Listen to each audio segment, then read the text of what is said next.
মক্কা আসনে বক্তব্য রাখবেন মুফতি হোসেন মক্কা আসনে।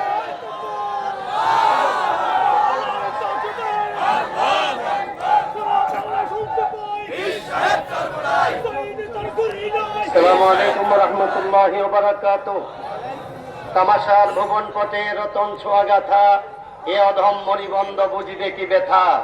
বঞ্চন প্রতারণা বদশ্রীকাত্রম বদাম্ন, হে অধম ইসহাক সবস্বই তোমার জন্য। আজকে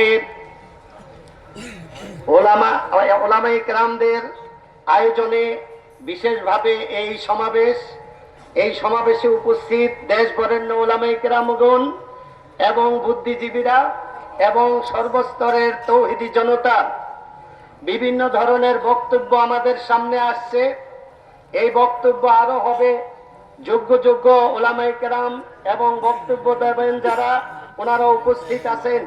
আমি শুধু একটা কথাই বলতে চাই, আমরা কেবল কেন যেন সামনে আগাইতে চাই না, আমাদের পাও পিছনে চলে যায়।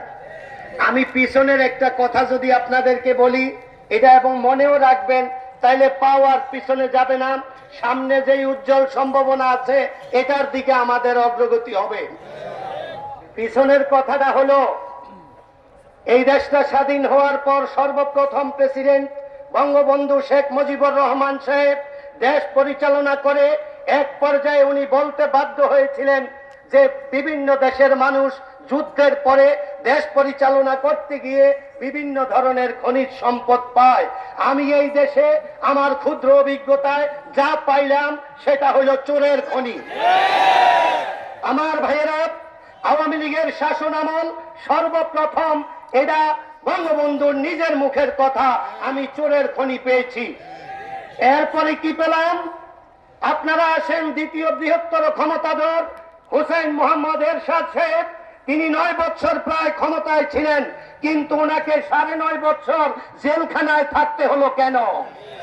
এতই যদি আমাদের দেশের রাষ্ট্রপ্রধানরা ভালোই হন, তাইলে আবার 9.5 বছর জেলের থাকতে হলো কেন? এটা আপনারা বিবেচনা করবেন। এবং ওনার নামও ছিল স্বৈর শাসক হিসাবে।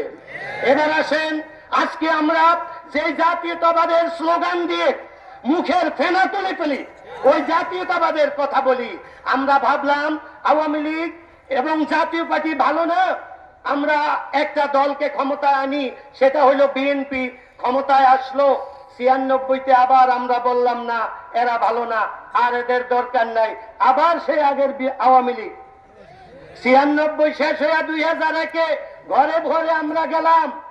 আম্মা আব্বা, যদি দাড়ি টুপি আমাদের মাথায় চেহারায় রাখতে হয় তাহলে ধানে একটা ভোট দিয়েন। ধানে ভোট দেওয়া হইল, 4 বার পর পর দেশটা দুর্নীতিতে চ্যাম্পিয়ন হবে। আবার আমরা ভাবলাম আবার আগের লোকদেরকে দেই, দেশটা মনে হয় ভালো হবে। 2008-এ আবার আওয়ামী লীগকে দেওয়া হইল। ওনারা চিন্তা করলেন না, এই দেশের মানুষ আমাদের চুরি সম্পর্কে অভিজ্ঞতা হয়ে গেছে, কাজে আওয়ামী লীগ না বিএনপিরও এই দেশের মানুষ হয়তো আর ক্ষমতায় আনবে না, কাজে এই দেশে ইলেকশনে আর দেওয়া যাবে না। বিদেশিদের চাপে যদি দিতেও হয়, এটা দিনে পাবলিককে দিতে দেওয়া যাবে না, রাতের আধারে দিয়ে দেওয়া হবে। সেই রাতের আধারের ভোটে নির্বাচিত হয়ে 28 লক্ষ কোটি টাকা যদি সরকারি হিসাবে বিদেশে পাচার হয়, গোপনে গোপনে কি হয়েছে এটা আপনারা বুঝেন। এবার আমার শেষ কথা, আমাদের ঐক্য 8 দলের, এই ঐক্য আমরা সবাই একই বাক্সে নির্বাচন করার। আমাদের সামনে একটা শ্রেণী আবার ভাসমান হয়েছেন বিভিন্ন ধরনের যুক্তি দিয়ে, এই ঐক্য হয় না, ওই ঐক্য হয় না। আমার কথা হইল, ভাই ঐক্যটা ধরে রাখেন। কারণ কি জানেন?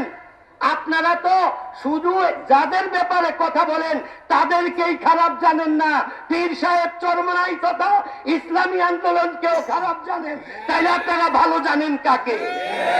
এটাই আমার শেষ কথা। ইসলামী আন্দোলনকে কারা খারাপ জানে এটা আমি আপনাদেরকে শুধু জানিয়ে দেই।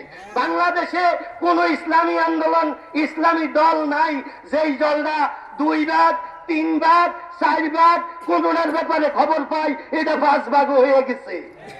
একমাত্র ইসলামী আন্দোলন আন্দোলন আছে, যারা আজকে প্রায় 35 বছরেও এখনো একক আছে। এই জন্য যে কিভাবে ইসলামী আন্দোলনে ফাটল ধরানো যায় সেই চিন্তায় তারা লিপ্ত। আল্লাহ বুঝার তৌফিক দান করুন।